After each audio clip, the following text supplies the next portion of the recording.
ካልን መደረግ የማይገባቸው ነገሮች ደግሞ ምንድናቸው? ቤተክርስቲያን ውስጥ ከተገኘን በኋላ በጣም በርካታ ነገሮች ናቸው። ግን የተጠቀሱና ዋና ዋናዎቹ በተለይ አሁን በእኛ ዘመን በጣም የሚዘወተሩ ነገሮች ላይ ያተኩራለሁ። ለምሳሌ በቤተ እግዚአብሔር በቤተክርስቲያን ቅጽር በግቢ ውስጥም በመቅደሱ ውስጥም መሳቅ ፈጽሞ አይፈቀድም። ዓለማዊ ነገር መነጋገር ፈጽሞ አይፈቀድም። ስራ ፈት ሆኖ ዝም ብሎ መቀመጥ ፈጽሞ አይፈቀድም። መተኛት ፈጽሞ አይፈቀድም። አንዳንድ ሰዎች ቤተክርስቲያንን እንደ መቀጣጠሪያነት የሚጠቀሙባታል። በጣም ነውር ነው። ቅድም ላልኩት ጉዳይ ብቻ ነው ወደ ቤተክርስቲያን የሚገባው ማለት ታማሚዎች ነን። ህመማችን እንዲፈወስልንና ህመማችን እንዲታገስልን ከእግዚአብሔር ጋር ተነጋግረን ነው ጉዳያችን ፈጽመን ነው መውጣት ያለብን። ለዚህ የተወሰኑ አስረጃዎችን እንመልከት ከሥርዓተ ቤተክርስቲያን ላይ። ለምሳሌ ቅዱስ ዮሐንስ አፈወርቅ በተግሳጹ እንዲህ ብሎ ይናገራል። የመንግስተ ሰማያት ምሳሌ በሆነችው ቤተክርስቲያን አማኞቿ እንደ መላእክት ይሁኑ፣ በፍጹም ዝምታና በትዕግስት ያድምጡ፣ ያለ እረፍትም በልቦናቸው ይማጸኑ፣ ይለምኑ፣ ይጸልዩ ይላል። በጣም የሚገርም ነው። ሁለተኛ ሊቁ አቡዲስ እሱም እንደዚሁ ስለ ቤተክርስቲያን ስርዓት በተናገረበት አንቀጹ አንቀጽ 17 ላይ በቤተ ክርስቲያን አንድም ያልተገባ ጸያፍ ንግግር የሚናገር አይኑር፣ የእግዚአብሔር ቤት የጸሎት ቤት ናት እንጂ የነገር ቤት አይደለችም። በውስጧ የተነጋገረ ቢኖር በዚህ ዕለት ከቤተ ክርስቲያን ይውጣ፣ ስጋውን ደግሞ አያቀብሉት ይላል። የሚገርም ነው።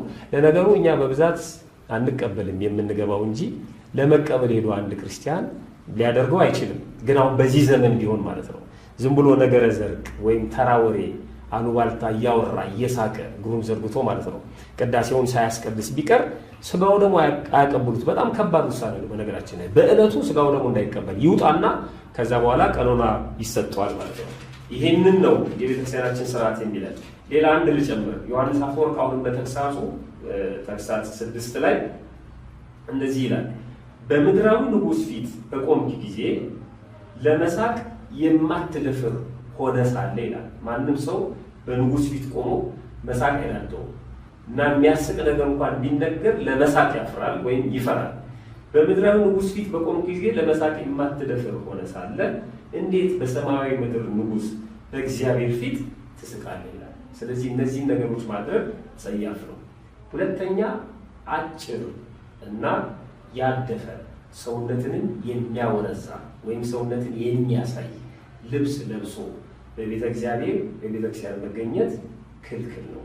ይሄ የሚለብሱት የሌላቸው እርቃናቸውን የሚኖሩ ነዳያንን አይመለከትም። እያለን እንደውም አንዳንድ ጊዜ እኮ መርጠን የተቀደደ ልብስ የምንገዛ ሰዎች አለን። መርጠን በጣም ያጠረ ልብስ የምንገዛ ሰዎች አለን። ይሄ የሚመለከተው ፐርፐዝ ለምናደርገው ሰዎች ነው። ስለዚህ ወደ ቤተክርስቲያን ስንመጣ እነዚህን አጭር ያደፈ እና ሰውነትን የሚያሳይ የሚያወረዛ ልብስ ለብሶ መምጣት አይቻልም። ረዘም ያለ ንጹህ የሆነ ሰውነትን የማያሳይ ልብስ መልበስ ያስፈልጋል። ሴቶችም ራሳቸውን እንዲሸፋፈኑ ታዟል። ምክንያቱም ጸጉራቸው ክብራቸው፣ ጸጉራቸው አክሊላቸው፣ ጸጉራቸው ውበታቸው ስለሆነ ያንን እንዲሸፍኑት በእግዚአብሔር ፊት ሲቀርቡ ሌላውን እንዳያሰናክሉ ይህንን እንዲያደርጉ መጽሐፍ ቅዱስ ያዛል። ኦሪት ዘዳግም ምዕራፍ 22 ቁጥር 5 ላይ ሴት የወንድን ልብስ አትልበስ፣ ወንድ የሴትን ልብስ አይልበስ፣ ይህንን የሚያደርግ በአምላክ ፊት የተጠላ ነው ይላል። የሥራ ሁኔታቸው አስገድዷቸው የወንድ ልብስ የሚለብሱ ተቋማት አሉ። ለምሳሌ አየር መንገድ ሊሆን ይችላል፣ ባንክ ሊሆን ይችላል፣ ሌሎች።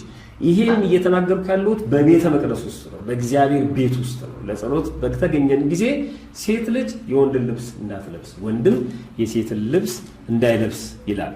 ሌላው ስጋዊ ግብዣ፣ መብል፣ መጠጥ እና ዘፈን የተለያዩ ነገሮችን በቤተ ክርስቲያን ይልቁንም በአውደ ምሕረቱ አጠገብ ማድረግ ክልክል ነው።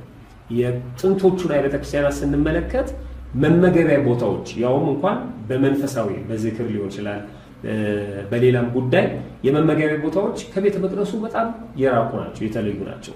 በቤተክርስቲያን ውስጥ ግብዣ፣ ስጋዊ ምግብ ማዘጋጀት ክልክል ነው። ፍትሐ ነገሥት አንቀጽ 1 ላይ ስለ ቤተክርስቲያን ሲናገር በቤተ እግዚአብሔር ውስጥና በተቀደሰው ታቦታቶች አጠገብ ወይም በተቀደሰው ታቦት አጠገብ ግብዣ ለማድረግ መጠራራት አይገባም ይላል። አንዳንድ እናቶች ልጆቻቸውን ሲያስቆርቡ በኪሳቸው ብስኩት እያስያዙ ወደ ቤተክርስቲያን ማስገባት ሁሉ ጀምረዋል። ይሄ በጣም ነውር ነው፣ ጸያፍ ነው። ምክንያቱም ስጋዊ ምግብ የሚበላባትና የሚጠጣባት ቤት አይደለችም። መንፈሳዊና የነፍስ ምግብ የምንበላባት የምንጠጣባት የክርስቶስን ስጋና ደም የምንቀበልባት ስፍራ ናት፣ የተቀደሰች ቦታ ናት። ልጆቹ ምን ይሆናሉ? ከቆረሙ በኋላ ውጭ አውጥተን ብንመግባቸው ምንም አይሆኑም። ብስኩት ቤተ መቅደስ ውስጥ የምናበላው ሕፃን ልጅ በዚህ መልኩ አድጎ ነገ ጠዋት ለቤተክርስቲያን ምንም ክብር ሊኖረው አይችልም። ስለዚህ ግብዣ ማድረግ፣ መብል መጠጥ በቤተክርስቲያን አውደ ምሕረት ዙሪያ ማድረግ አግባብ አይደለም። ለቆረቡ ሰዎችም ዳቦ እንጀራ ይዘው የሚመጡ ሰዎች አንዳንዴ አውደ ምሕረት ተጠግተው ሲሰጡ ያለው በጣም ነውር ነው። ወደ አውደ ምሕረቱ ስጋዊ ምግብ ስጋዊ መጠጥ መቅረብ የለበትም አውደ ምሕረቱ አጠገብ። ሌላው ወደ ቤተክርስቲያን በባዶ እጅ መሄድም አይገባም። መጽሐፍ ቅዱስ በዘጸአት ምዕራፍ 34 ቁጥር 20 ላይ በፊቴ አንድም ሰው ባዶ እጁን አይታይ ይላል። ካለን ነው ካለን ለነዳያን ካለን ሙዳየ ምጽዋት ውስጥ የምንከተው ነገር ይዘን ብንሄድ አግባብ ነው። ፍትሐ ነገሥት ስለ ምጽዋት የሚናገረው አንቀጽ 16 ላይ ዘወትር ለመስጠት የምትገባ ብትሆን የተለየ ጊዜያቶች ግን እሁድና የበዓል ቀኖች ናቸው። ስለ በዓላት በፈጣሪያችሁ በእግዚአብሔር ፊት ይላል። ስለ በዓላት በፈጣሪያችሁ በእግዚአብሔር ፊት ባዶ እጃችሁን ሆናችሁ አትታዩ ብሎ እግዚአብሔር በኦሪት ስለተናገረው ከናንተ ወገን ሰው ሁሉ እግዚአብሔር ከሰጠው ልባሉ እግዚአብሔር ከሰጠው ገንዘብ እንደተቻለው መጠን ይውሰድ እንጂ በፈጣሪያችሁ በእግዚአብሔር ፊት ባዶ እጃችሁን አትገኙ፣ ፈጣሪያችሁ እግዚአብሔር ይባርካችሁ ዘንድ ይላል። ስለዚህ እናቶቻችን ይህንን ሲፈጽሙ ነው ወደ ቤተክርስቲያን ሲሄዱ ካላቸው ከማህረባቸው ፈተው ሳንቲም ከሌላቸው ደግሞ ከመሶባቸው ደረቅ እንጀራ ቆርሰው በፌስታል ይዘው ዳቦ ይዘው ወደ ቤተክርስቲያን ይሄዳሉ። ለነዳያን ያንን ሰጥተው ፌስታላቸውን አራግፈው ወደ ቤተ መቅደሱ ይገባሉ።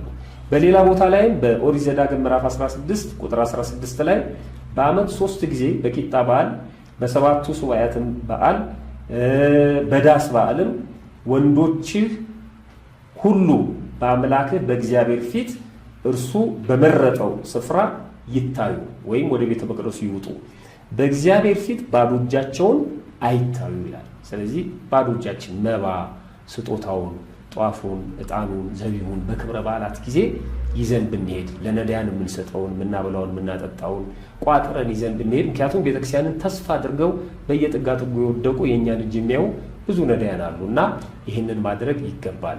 እነዚህን ነገሮች እያሰብን እነዚህን ነገሮች እያደረግን ከልምድ መሳለን ከልምድ ወደ ቤተክርስቲያን መሄድ ወጥተን ወደ ቤተ መቅደስ ወደ እግዚአብሔር ቤት መገስገስ ይገባናል ማለት ነው።